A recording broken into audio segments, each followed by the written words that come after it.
The Utopian battle carriers, King Henry, Queen Vanessa, and Tammy, with their 8 destroyer escorts, 5 Lincoln-class and 5 Theodore-class, flies over the Pacific at 32 knots above Task Force G.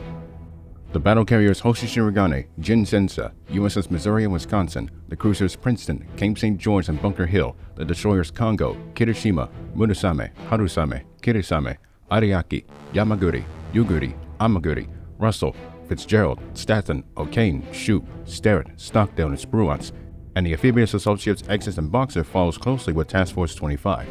The battle carriers Texas and North Carolina with the cruisers Shiloh and Robert Smalls and the destroyers Gridley, John Paul Jones, Bompson, Ralph Johnson, and Sampson surrounds Godzilla III, whom is swimming at the speed of 32 knots. The submarines California, Greenville, Columbia, and Hawaii are ahead of the monster. The massive fleet of ships and submarines of different nationalities and countries, with 3 monsters, are in pursuit of the Borean invaders who had arrived in San Fran. On board every ship, everyone is on edge. They did not know what had just transpired in Hawaii, but one thing is becoming very obvious: the world is in deep trouble. But the questions that lingers within every sailor and crewmen and women are about to be answered in the dreadnought carrier Texas. Inside of his control room, Admirals Jotaro Shinjo and Elliot Harrington, Chloe Harrington, Jojo Vargas, Miki Sagusa, and Mario and Luigi Giovanni are focused on Kenjiro Honda and Eleanor Harrington, who are explaining everything that really happened. And it's a tricky part. Wait, so hang on a second. Let me get this straight. These aliens, known as the Boreans, came to Earth. Yep. They were very nice at first, explaining everything. You were shown a Mecha Gogeta. Yep.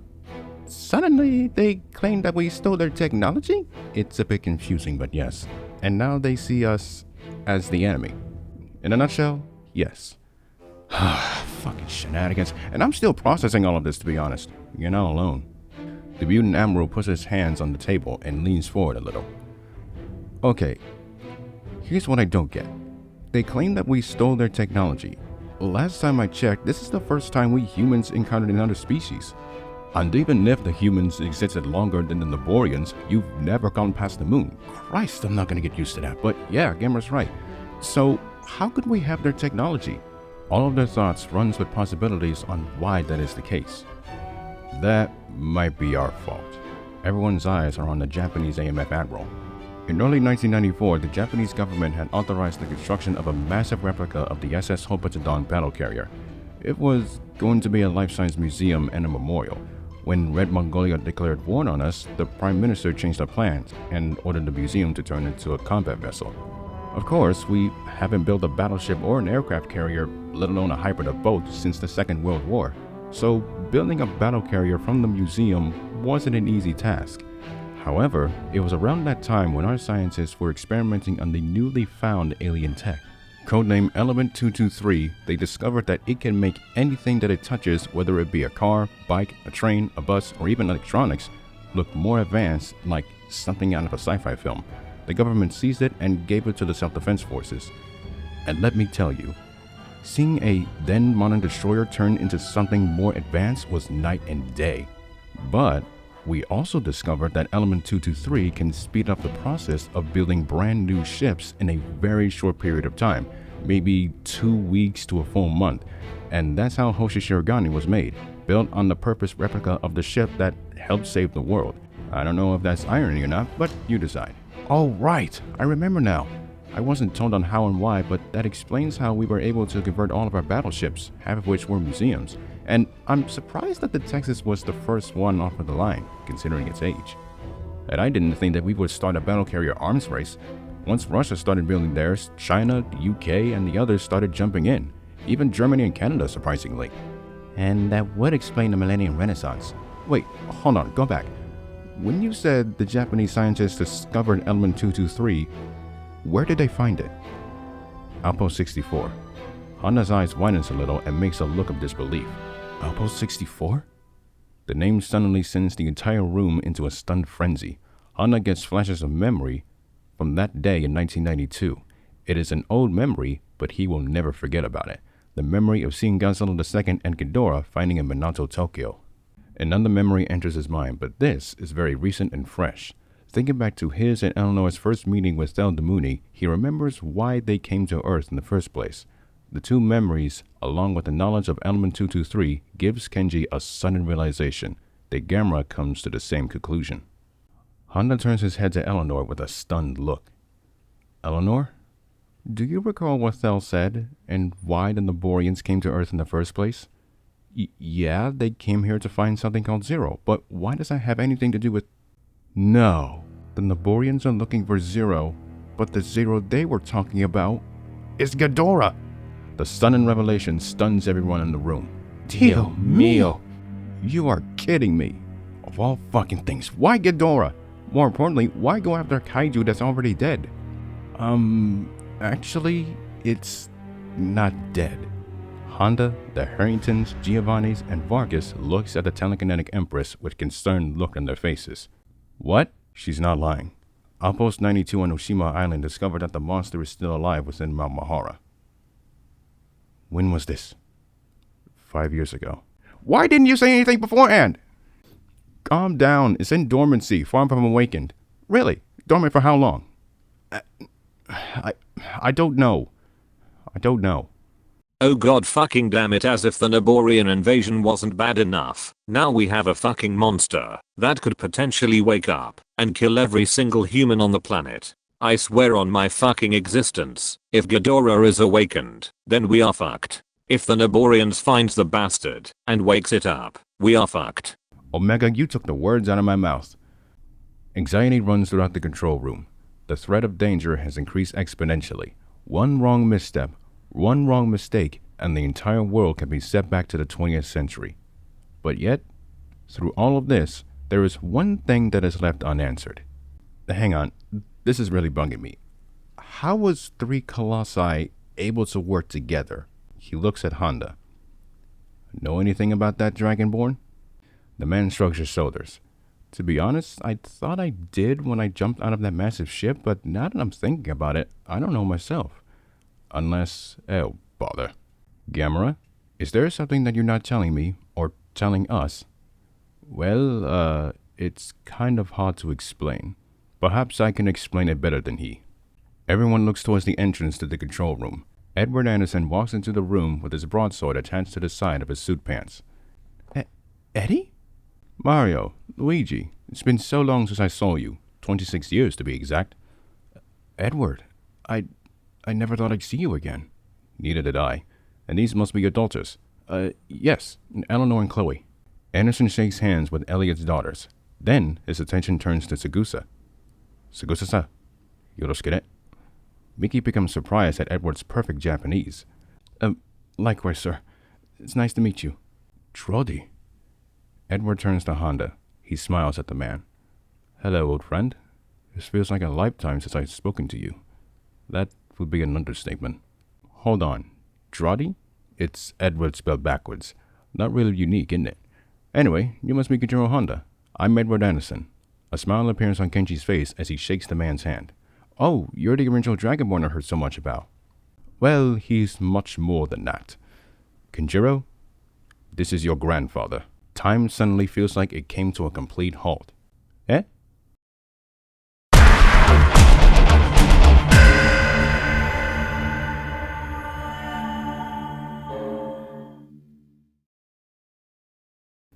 Honda immediately lets go of Eddie's hand. Everyone else is at a loss of words.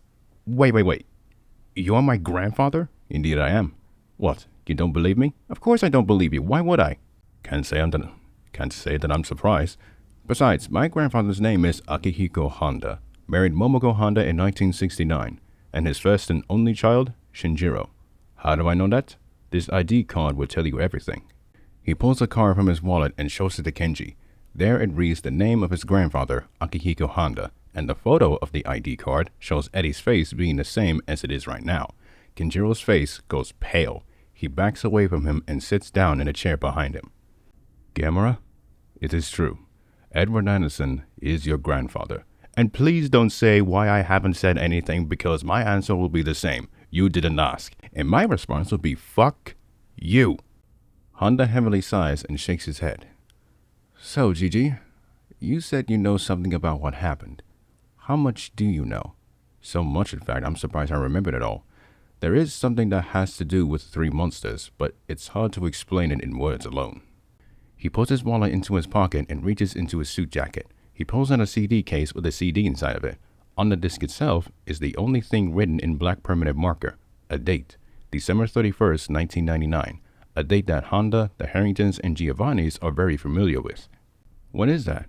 This contains the video that was filmed on the morning of the 31st of December, 1999, the exact same day that Honda lost his memories and the Cooper Civil War ended. Do you recall, Kenji, that your power felt weaker on that day? Now that you mention it, it did felt like my power was a bit weaker than usual. I thought it was a result of me giving up some of my power and abilities. There is a reason for that. To be frank with you, I'm glad that you've gotten your memories back. But I'm not the same person as before. Maybe so, but is that really the case? Kenji becomes confused at Eddie's words. Anderson walks over to one of the operators, Seaman Tom Keith. Play this on the main screen. Yes, sir. Keith takes the CD and inserts the disc into a video player. The main screen changes from the live news on the Boreans taking over San Francisco to footage of an open sea. On the screen, the date December 31st, 1999 and the time 9:15 a.m. are displayed on the upper left and right-hand corners respectively. The camera moves to the left. I was on the French frigate Lafayette. My apprentice, David Totopoulos, was with me as well. Our mission was to find a monster that was a nuisance to the French in May of 1998. Zilla was his name. You may have heard of it. Jira? Oh, I read about that. In May of 98, the French AMF had discovered a mutant iguana that laid, I believe, over 400 eggs. Paris got hit hard, and it took weeks to find the mother. And they did in the fields of the Somme. Ironic, since I was a part of that battle in World War I. They eliminated it, right? Yes. However, one infant escaped into the Atlantic. It took the French over a year to find it, but no trace. They contacted me in London. David and I were assigned to find the creature on this date. However, as you will see here, we found something completely different. The footage cuts to something approaching the frigate port side. Wait, Captain, don't shoot! Why? We found the target. But it's a different creature. Edward? The camera pans over to the 3 rows of jagged dorsal fins coming out of the water. It gets closer and closer to the ship. The sailors from within are awaiting orders from the captain. But he is completely silenced. The kaiju rises from under the water. Sitting upright, Godzilla shakes the water from his upper body. He looks at the frigate and the crew on deck. Every sailor on the deck backs away from him, but Anderson doesn't move. I was shocked that King Rhaegon III has swam all the way from the Pacific to the Atlantic, and I'm shocked that he had grown so fast. I didn't know that his father had given most of his mana and radiation to him before his death. But why would he go all the way to the Atlantic? He told me that he wanted to see his origins, so I've decided to show him. The footage cuts. Godzilla dives underwater. Edward, still holding onto the camera, runs and jumps off of the starboard bow of the Lafayette into the water. The camera doesn't distort the moment it touches it. Eddie had covered it with an invisible bubble. The original Dragonborn follows the King of the Monsters as he descends deeper and deeper. As they do, the French submarine Perlet follows the two. Darkness grows and the sunlight is fading away. Godzilla suddenly smashes his head onto something 700 meters deep. The object is barely lit by the morning sunlight ripping into the water. Godzilla looks at what he had bumped into. It looks like a giant stone bowl, white in color. Looking into it, he finds a small patch that looks to be burned. His back glows from the tip of the tail to his head. He inhales and fires his atomic breath. The blue flames hiss inside of the bowl. The flame sits in the bowl. It is not being extinguished by the surrounding water. A tremor rocks the sea floor. But the Atlantic Ocean is typically over 3,000 meters deep. It caused Godzilla to be alarmed at what he had just done. The camera pans and tracks the glowing blue light coming out of the bowl, down a pillar holding the bowl.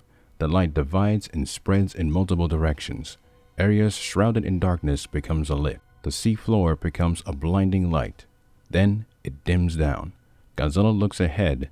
He becomes astonished. A city, deep underneath the waves, has come to life. Everyone except Anderson in the control room of the Texas are stunned at what they are seeing. A massive city, Roman in structure and ancient Greek in style. Its foundation still remains intact after thousands of years underwater without a sign of rotting. It shows homes that people used to live in, small but unique in different ways. Some structures that the camera shows are badly damaged. Pillars are broken off and claw and teeth marks are present when the camera gets closer. What is that? The place of all of our origins. Atlantis. How old is it? In this point in time, over 6,000 years old. The camera cuts to somewhere else. Godzilla is swimming down a path with many buildings on both sides. His head moves to the left. He stops himself and stands on the old road. He looks up at something that catches his eye. Past Edward pans the camera to what Godzilla is looking at. It shows a statue that looks very familiar. Gojira? His grandfather. But he is not the only one. The camera cuts to Godzilla looking and swimming past two more statues of a man with a sword and Gamera standing behind him. It cuts again to Godzilla looking and swimming past King Bowser's grandfather, Henry. 3 statues in a row, showing the original 3 monsters, well, 2, that the world has seen. My goodness. Looking at myself, I never thought I would evolve over all these centuries. In the footage, Godzilla begins to swim away from the statue of King Henry. Edward and the submarine Perle follows him. He spots a single structure 400 meters in height. As he swims closer to it, he finds a single entrance just about his height. The water seems to be blocked from entering the inside, and he can see something that is lit up in the bright light. Godzilla swims to the entrance and immediately falls on his stomach. He rises to his feet and he notices that there is open clean air.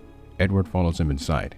Going through the entrance, he falls to the floor. A giant room that feels bigger in the inside than outside. The camera pans over to Godzilla slowly walking forward. His eyes are locked onto something. Past Edward pans over to what it is. 3 160-meter statues are sitting in the middle. 3 statues of the 3 monsters once again. Everyone in the control room are in a state of confusion. More questions are being raised. GG? Care to explain now? Anderson turns to the 7 individuals. What you all are witnessing is something that hasn't been discovered yet. When I told the French government, there was interest. Of course, the British obviously took interest as well. Throughout the early 2000s, they sent many exhibitions to Atlantis. He digs into his suit and pulls out a large envelope. He opens it and takes out 5 pieces of paper. He places them on the planning table. On them are photographs showing hieroglyphics, drawings, and words that no one recognizes. Segusa, the Harringtons, the Giovannis, Vargas, and Honda looks at all 5. Honda looks at the 4th photo. God is vu numa, lamvu ki figa. What? Long live the guardians of Earth, protectors against foreign power. Wait, how was I able to understand that? You have an ability to speak a foreign language, no matter how old it is, and you have Atlantean blood within you. You are my grandson after all. And it's not just you, Kings Robert and Rhaegon speak it as well. Segusa looks at the original Dragonborn surprised. Gojira speaks Atlantean? Of course, that's the language that he's speaking in. And as you will see, he also saw the hieroglyphics on the walls of the mausoleum. But they're not just that. They tell the history of the city, the people, and the great prophecy that predicts the future of Earth by the Oracle. Do you remember what it is? Indeed I do. And it's on the screen, so I will translate what it says to you. All eyes turns back to the screen. The camera pans to Godzilla looking up at the massive hieroglyphics placed above the tombs of the dead. The year is 4000 BC. A civilization named Atlantis rose up in a revolution against its owner Poseidon. At first, the tyrant god was prepared to punish those who revolted against him. But I stepped forward and opposed him, and the gods of ancient Olympus. And we came out victorious. Our independence was secured. But admittedly, I made sure that no god from Olympus would interfere with my people. So, I killed them all. I made a huge mess in the process, but I managed to save most of the civilians in ancient Greece. They carried on for the human race. As for us Atlanteans, we enjoyed 1500 years of glory and growth. The Mukon population grew, and I was seen as their king. Humankind and the Mukon traded resources, shared knowledge, and provided entertainment on both sides. Our technology was enhanced thanks to the discovery of what you call today Element 223. It was the Atlantean Golden Age. What ended it? Jealousy. Not from within, but from the outside. Another civilization, Mu, like Atlantis, enjoyed their golden age in the Pacific. We acknowledged each other's existence. And for a while, we enjoyed a healthy competition. But as time goes on, their jealousy grew. Soon, there were arguments on where the world should go for both Mukon and human. The disagreements turned into arguments. Arguments turned into insults.